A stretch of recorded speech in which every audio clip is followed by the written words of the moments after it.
Viajar. O ano é 1950 e dois mistérios marcam a cidade de Nova York, nos Estados Unidos. O primeiro é uma quantidade extraordinária de relatos de objetos desconhecidos voando Nós somos a primeira civilização do pelos universo. céus dos Estados Unidos. E o segundo é uma série de desaparecimentos estranhos e inexplicáveis de latas de lixo da cidade. Sim, em 1950, Nova York sofreu uma quantidade recorde de furtos de latas de lixo de metal. O cartunista Alan Doom pensou em uma possível solução para os dois mistérios de uma vez só, e ele publicou sua sugestão na forma de uma tirinha no New York Times. A solução para os avistamentos de OVNIs e desaparecimento de latas de lixo era simples. OVNIs estavam vindo para a Terra roubar latas de lixo. A tirinha do Alan Doom é uma piada, mas ela teria uma consequência bem inesperada: iniciar o debate moderno sobre vida fora da Terra. Vou dar minha opinião. Eu acho, mano, que OVNIs são muito montados e contados em formatos de filme que a gente assiste. Porra, OVNI veio aqui e fez aquilo. Mas eu acredito, mano, que na parte chata da coisa, é que esses caras, ou esses OVNIs, ou esses ETs, como eles querem ser ditos, eles são muito mais avançados do que a gente, mano.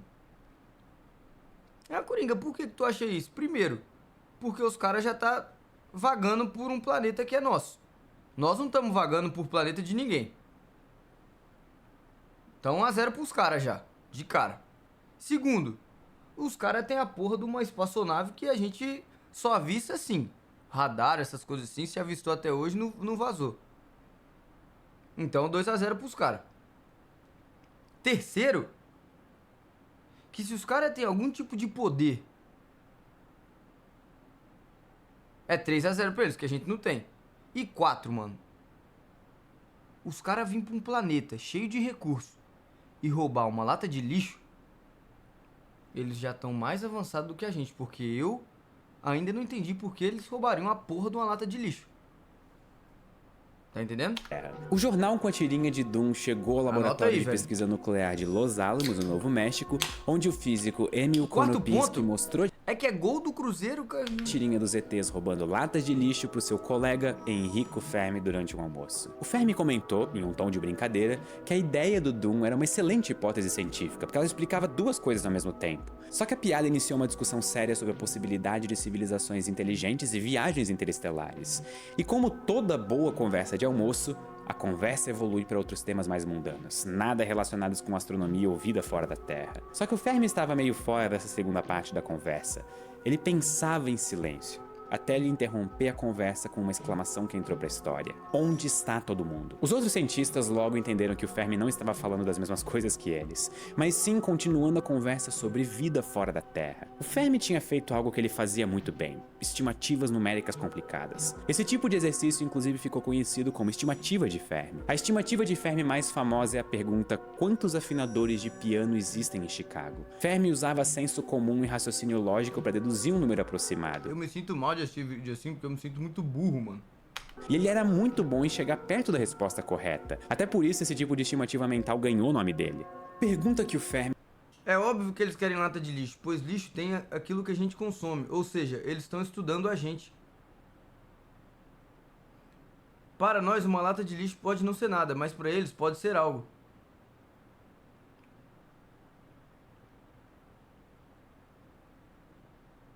tinha acabado de estimar na sua Caralho. cabeça era a seguinte: quantas civilizações inteligentes existem na nossa galáxia? A conclusão dele foi a de que deveria existir tantas civilizações que nós já deveríamos ter visto alguém. Então a pergunta que pairava no ar era: onde está todo mundo? Esse é o paradoxo de Fermi. Se a Terra for um planeta comum, então o universo deve estar cheio de vida. Mas não importa aonde nós olhamos, não vemos sinais de vida nenhum. É como se o universo inteiro fosse só nosso. Então como nós podemos conciliar esses dois fatos? O paradoxo de Fermi é uma das principais formas de discutir a possibilidade de vida fora da Terra. E ele é interessante não porque ele não tem uma resposta, mas porque ele tem muitas respostas, e cada possível resposta faz sentido em um universo diferente. Só antes de continuar, eu prometo que isso vai ser rápido, essas camisetas que eu uso nos vídeos já estão disponíveis.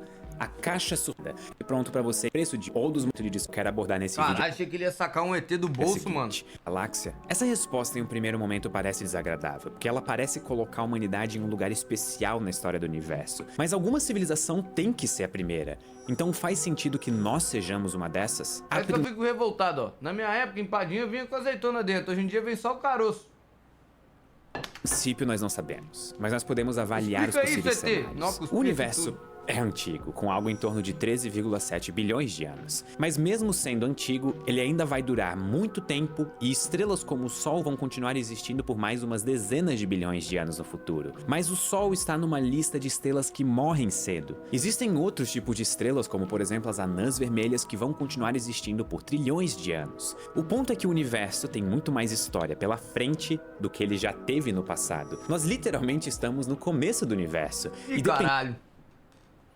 Alguém vai ter que começar a fazer história aqui, mano, pra ser lembrado. Dentro das condições necessárias para o surgimento da vida inteligente, nós não podemos descartar a real possibilidade de que nós sejamos uma das primeiras civilizações da nossa galáxia, se não do universo inteiro. E quando eu falo possibilidade, eu estou me referindo ao sentido estatístico da palavra. Dependendo de algumas variáveis que nós vamos ver já já, é provável que nós sejamos uma das primeiras civilizações do universo. Então vamos ver 3 possíveis cenários. No primeiro cenário, o surgimento de vida só é possível em sistemas estelares parecidos com o Sol. Okay. Isso significa que a vida só surge em planetas rochosos orbitando estrelas parecidas com o Sol. Além disso, a vida inteligente demora alguns bilhões de anos para surgir, como demorou também na Terra. Mas dado as condições certas num planeta, é provável que vida inteligente surja em algum momento. Tudo que nós precisamos é de tempo suficiente. Esse cenário é chamado de princípio da mediocridade, porque ele assume que a humanidade é um exemplo perfeitamente mediano de civilização. Em outras palavras, nós não temos nada de especial. Nós habitamos... Será que no futuro a galera vai ter poder? Temos um planeta de um tipo comum em uma estrela de tipo comum. Nós não nos tornamos quem nós somos por algum motivo excepcional, além de pura probabilidade estatística, que estavam a nosso favor, por sinal. E mesmo levando em conta... Mas e se existirem seres que se acostumavam a viver em outras condições completamente diferentes das nossas? O Comendador do Sul, tudo bem. É igual um mosquito, caralho. Ele vive no calor, no frio, em qualquer lugar. Ele só precisa de chupar um sanguinho. Essa aí é outra espécie já, caralho. Ninguém vai falar sobre o mosquito, mano. Que ele tá em tudo que é canto do mundo, vivendo em qualquer tipo de situação. Vivão e vivendo só precisando de um sangue? Essas condições e esse cenário, nós ainda estamos relativamente cedo na história do universo. Falando em termos de estatística, o melhor momento para a vida inteligente existir no universo ainda não chegou. E isso só vai acontecer daqui a uns 15 bilhões de anos, porque esse é o período em que vai existir o maior número de estrelas como o Sol na Via Láctea, que é a nossa galáxia. Será que os seres viventes dos outros planetas também sofreram por causa do galo? Ou seja, a maior parte das civilizações inteligentes que a galáxia vai ter ainda não nasceu. E muitos dos planetas que um dia vão habitar a vida inteligente provavelmente nem se formaram ainda. Dito isso, nós não chegamos super cedo também. Se vão existir 1000 civilizações inteligentes na nossa galáxia no total, considerando passado e futuro, já existem 250 civilizações inteligentes na galáxia, incluindo a gente. Ou seja, 75% das civilizações que vão existir na Via Láctea ainda não surgiram. Esse é o primeiro cenário, o princípio da mediocridade. O que diferencia ele dos outros 2 cenários é que eles não concordam que estrelas como o Sol são o tipo mais ideal para a vida. E isso faz sentido. O Sol e todas as estrelas parecidas com ele só vão ter capacidade de abrigar a vida por uns 6 ou 7 bilhões de anos no total. Só? Puta que pariu. Aí não tem condição não, gente. Amanhã eu acho que eu vou tirar a folga. E isso é praticamente metade da idade do universo atual, para vocês terem ideia. É muito pouco em termos astronômicos. Existem estrelas que vão durar muito, mas muito mais tempo do que o Sol, como as anãs laranjas e vermelhas. Se a vida for possível ao redor dessas estrelas com vida mais longa, o cenário muda bastante. O pico de habitabilidade do universo só vai chegar em centenas de bilhões de anos. E nós chegamos muito cedo para a festa da vida no universo. E quando o universo estiver no seu período mais populoso, com vida aparecendo ao redor de quase toda a estrela, qualquer resquício da humanidade que um dia existiu perto do começo do universo vai ter sido apagado para sempre. Caralho. E existem 2 casos distintos que merecem ser explorados aqui. Primeiro, caso a evolução da vida inteligente seja relativamente fácil. Opa, eu tenho um argumento. Eu tenho um argumento, mano. Eu tenho um argumento, caralho. Sim, eu cheguei com o argumento pra todo mundo ficar tranquilo. Pensa comigo. Se todas as civilizações ou todos os passados que foram contados foram esquecidos durante toda a história, mas os únicos que a gente sabe, ou lembra, ou conta a história, são os que ficaram lá atrás, os homens das cavernas, porque eles ficaram riscando as pedras e a gente consegue ver as histórias através das pedras, eu te garanto que nós não seremos esquecidos. Sabe por quê?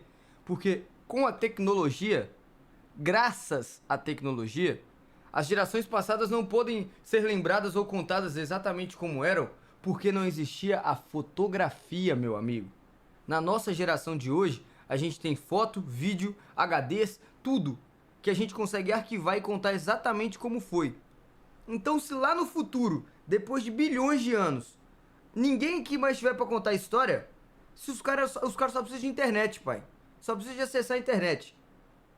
Obrigado. Mesmo em estrelas como o Sol, nós somos uma das primeiras civilizações da galáxia. Se vão existir 1000 civilizações na nossa galáxia, nós de fato somos a primeira. Se vão existir 10... E se alguém apagar o HD? Ué, ninguém tem foto revelada em casa. Se eu mostrar um álbum aqui pra vocês aqui, vocês vão conseguir ver até meu saco com 2 anos de idade.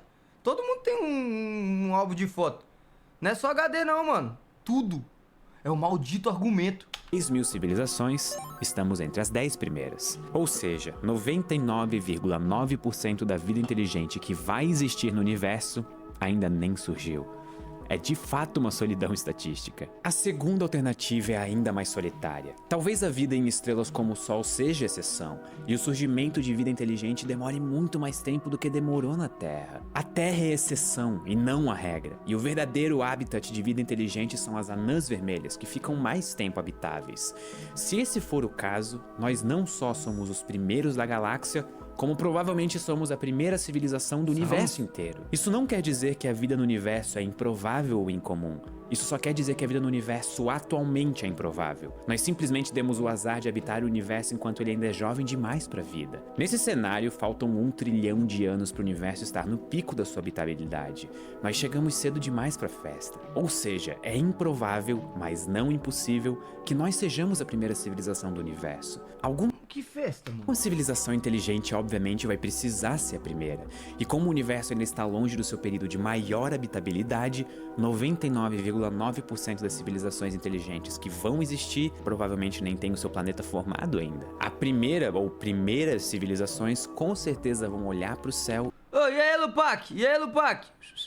Que dia que nós vamos jogar junto, irmão? E elas vão ficar espantadas com o silêncio observado em todas as direções. Várias delas vão ter os seus próprios nomes para o paradoxo de Fermi, e quem sabe quais vão ser as soluções que elas vão encontrar para explicar a solidão. O paradoxo de Fermi é um problema... Tu tá vendo o vídeo no mudo, cara?